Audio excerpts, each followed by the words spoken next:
সুপ্রিয় দর্শক শ্রোতা, আসসালামু আলাইকুম। কেমন আছেন আপনারা?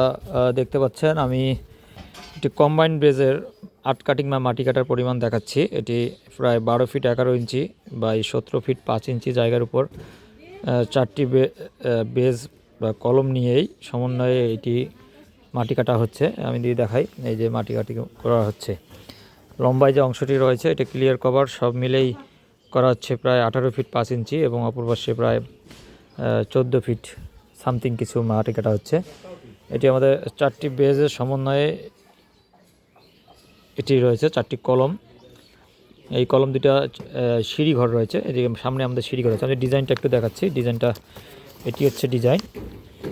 এই ডিজাইনের মধ্যেই দেখতে পাচ্ছেন সামনে যে সিঁড়িঘরটি রয়েছে, এই যে সিঁড়িঘরটি, এই সিঁড়িঘরটি চারটি কলমের সমন্বয় এবং এই চারটি কলমটি পুরোটাই একটা বেজ হবে, যার ডাবল জালি রয়েছে। আমি যদি এই বেজটি সম্বন্ধে কিছু বলি তাহলে দেখতে পাচ্ছেন এখানে কলম রয়েছে C4 কলম চারটি রয়েছে C4 এবং এই কলমের সাইজ প্রায় 12-15 সাইজ রয়েছে। এবং আমি যদি এটা থিকনেস এবং বেজের রড বার্নিং সম্বন্ধে আলোচনা করি তাহলে দেখতে পাবেন যে এখানে দেখতে পাচ্ছেন এই যে র্যাপ্ট যেটা রাখা আছে অ্যাশন 18 ইঞ্চি ঢালাই কাস্টিং হবে।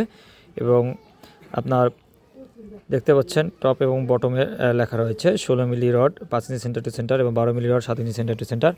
মানে আমার এখানে যে বটমে যেটা হবে, এখানে একটু সামথিং মিস্টেক হয়েছে। বটমে যেটা আছে এটি 16 মিলি রড 5 ইঞ্চি পরপর হবে এবং উপরে গিয়ে 12 মিলি রড 7 ইঞ্চি পরপর।